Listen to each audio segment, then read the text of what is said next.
Hello, this is Chef John from foodwishes.com with Golden Steak Gazpacho.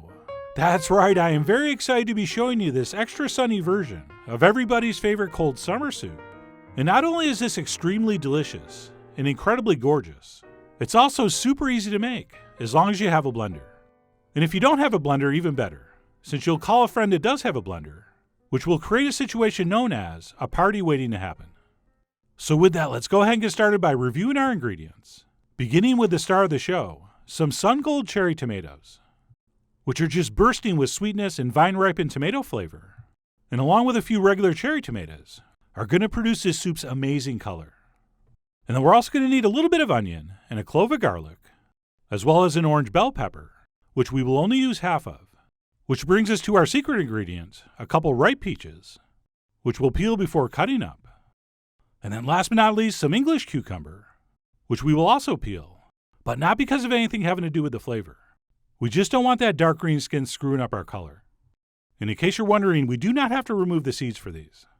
But anyway, I'll go ahead and peel the rest of that and the peaches off camera, since nobody logs on to YouTube to watch peeling. And then once we have everything prepped, we'll toss it in a blender. And go slow with the tomatoes, otherwise you're going to be chasing those all over the kitchen.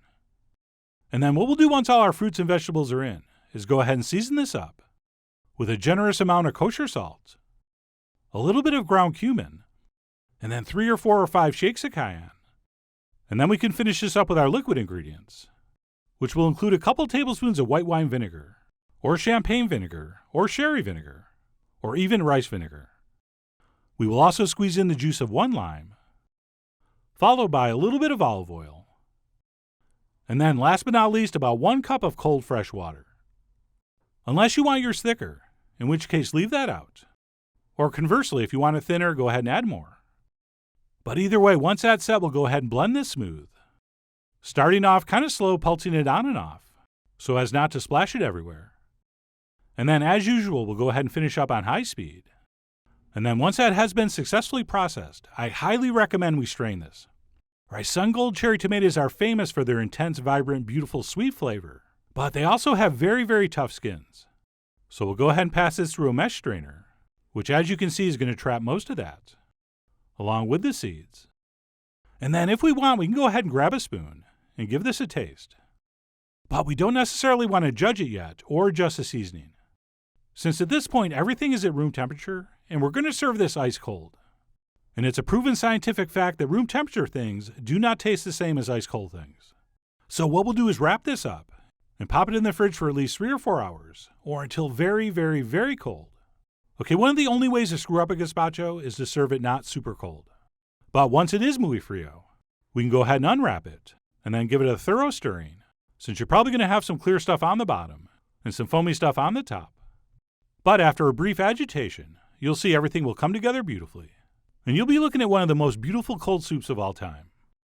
And now that it's ice cold, we can finally grab a spoon and give it the official taste, and then adjust if need be.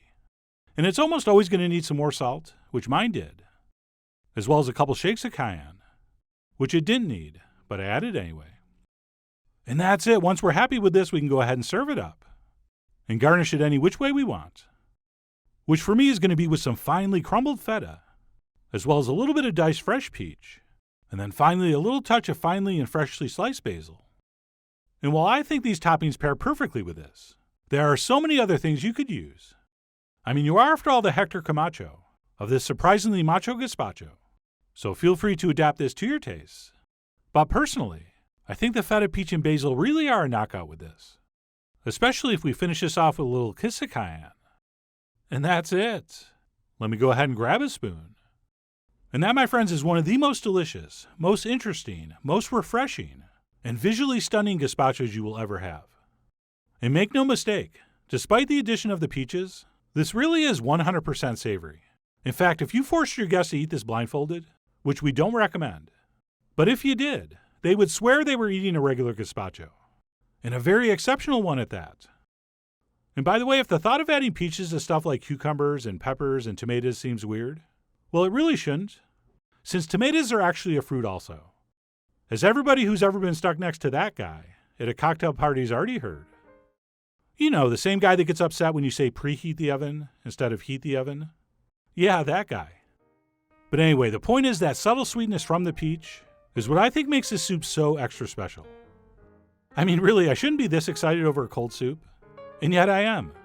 So please go out and find some sun-gold tomatoes, and a couple ripe peaches, and of course a blender, and then give this amazingly beautiful and uniquely delicious gazpacho a try soon. So head over to foodwishes.com for all the ingredient amounts and more info as usual. And as always, enjoy.